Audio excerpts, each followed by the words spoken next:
कुछ जीतें तलवार से होती हैं और कुछ सोच से। ये कहानी है एक 21 साल के सुल्तान की, जिसने एक रात में दुनिया का नक्शा बदल दिया। सुल्तान महमद जब पैदा हुए थे तब किसी ने भी नहीं सोचा था एक पतला दुबला सा लड़का दुनिया की सबसे मजबूत दीवारों को गिरा देगा। इस लड़के ने 21 साल की उम्र में जो कारनामा कर दिखाया वो 1000 साल से दुनिया की सारी ताकतें मिलकर भी वो काम नहीं कर पाई थी। उनका सपना था कॉन्स्टेंटिनोपल, ये एक ऐसा शहर जो यूरोप एशिया को जोड़ता था। दुनिया कहती थी अगर इसको जो फतह कर लेगा वो दुनिया का बादशाह कहलाएगा, क्योंकि उसे आज तक हजारों साल से ज़्यादा हो गया था जिस पर कोई फतह नहीं कर पाया था। कोशिश तो बहुतों ने की लेकिन कोई फतह नहीं कर पाया। कॉन्स्टेंटिनोपल की दीवारें 3 लेयर में बनी थी, इतनी मोटी थी कि तोप का गोला भी इससे लगकर बिखर जाता था। चारों तरफ पानी और इसकी ऊंचाई बहुत अधिक थी और उसके बाद समुद्र की तरफ जो रास्ता था उसमें भारी भरकम लोहे की जंजीर लगी हुई थी जिसे आज तक कोई जहाज पार नहीं कर पाया था। तो बहुतों ने किया लेकिन कोई भी इसे जीत ना पाया। लेकिन सुल्तान महमद सिर्फ एक तलवारबाज ही नहीं, एक बहुत ही सोची समझी और रणनीतिकार राजा थे। उनका बोलना था जहाँ रास्ता नहीं है वहाँ से रास्ता बनाएंगे। सुल्तान महमद ने उस जमाने के एक प्रमुख इंजीनियर को बुलवाया जिनका नाम था औरबन। उन्होंने दुनिया की सबसे बड़ी तोप बनाई जिसका एक गोले का वजन 600 किलो के आसपास था। लोहा दिन रात करके पिघलाया गया, गोला तैयार किया गया और इस तोप का नाम दिया गया द ग्रेट बॉम्बार्ड।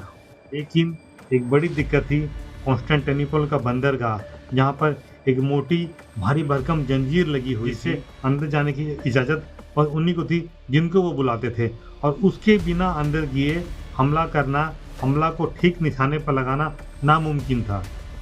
ये सब समस्या पेश आने के बाद भी सुल्तान ने वो कर दिखाया जो उस ज़माने के पहले ऐसा कभी नहीं हुआ था, ना आने वाले ज़माने में ऐसा पहले कभी होगा। उन्होंने क्या किया, उन्होंने बहुत सारे लकड़ी के तख्ते को जमा करवाया, हजारों सैनिक लगे, सब तख्तों पर उन्होंने तेल लगवाया, तेल के ऊपर में अपने जहाज़ों को रखा और लकड़ी के तख्तों को तेल के सहारे पर खींचते हुए वो पहाड़ के उस पार वाले बंदरगाह पर ले गए जहाँ पे कोई सिकड़ नहीं थी, क्योंकि पहाड़ को पार करके जहाज लेकर के आना ये कॉन्स्टेंटिनोपल के लोग सोच भी नहीं सकते थे, वहाँ की सरकार सोच भी नहीं सकती थी। ये बिल्कुल इम्पॉसिबल था, जो आज के ज़माने में भी लगभग इम्पॉसिबल ही है, लेकिन सुल्तान ने वो कर दिखाया। और जब सुबह हुई तो बैजंताइन वाले लोगों ने जब इसको देखा तो हैरान और परेशान रह गए, क्योंकि जहाँ पे पानी नहीं थी वहाँ पर ये लोग जहाज को कैसे लेकर के वहाँ पहुँच चुके थे। फिर शुरू हुई असली लड़ाई। 53 दिन तक हर रोज तोपें गरजती रही, दीवारें गिरती रही, सैनिक मरते गए, तोप फटते गया, बहुत सारी समस्या का सामना करना पड़ा, लेकिन इसके बाद भी सुल्तान का इरादा अडिग था। तारीख 29 मई 1453 को तोप का आखिरी गोला चला जिसने अभेदी दीवार को उन्होंने तोड़ दिया।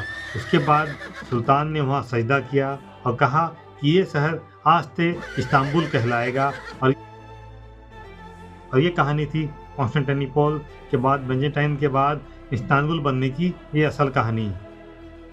जीतने के बाद शहर को नहीं जलाया गया, ना ही लोगों को लूटा गया, जबकि सुल्तान ने वहाँ पे आम ऐलान किया कि ये शहर सबका है, जो यहाँ रहते हैं वो रह सकते हैं, अच्छे से रह सकते हैं। एक 21 साल का नौजवान लड़का जिसने रातों रात इतिहास को बदल कर रख दिया। कभी कभी जीत तलवार से नहीं सोच से भी होती है, और वो सोच आज भी जिंदा है। ये थी कहानी सुल्तान महमद की। आप जो इस्तांबुल शहर देखते हैं ये उसकी कहानी थी। यूरोप के बीच में बसा हुआ ये शहर बहुत ही खूबसूरत शहर है। तो खैर, आपको ये कहानी हमारी कैसी लगी? आने वाले वक्त में इसी तरह की सच्ची घटनाएं हम आपके पास लेकर के आते रहेंगे। ये कहानी हमें हमारे आपके पास लाने का मतलब ये था कि एक 21 साल का नौजवान ने वो कर दिखाया जो आज 1000 सालों से दुनिया की कोई ताकत नहीं कर पाई थी।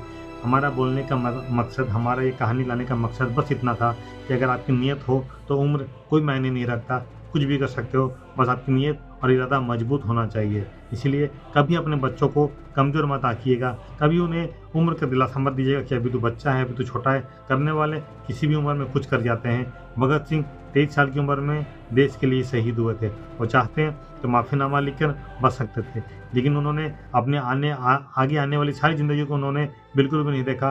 देश के लिए वो शहीद हो गए। इसके ऊपर भी हम एक बहुत अच्छी कवर स्टोरी लेकर के आने वाले हैं। उसके ऊपर फैक्ट बेस्ड और रिसर्च हमारा चल रहा है। तो खैर, आप हमारे चैनल को लाइक सब्सक्राइब जरूर करिएगा। आने वाले वक्त में हम फिर से आपके साथ मिलते हैं एक छठी घटना के साथ। तब तक अपना ख्याल रखिएगा। छोटों को प्यार, बड़ों को सम्मान देते रहिएगा। जय हिंद।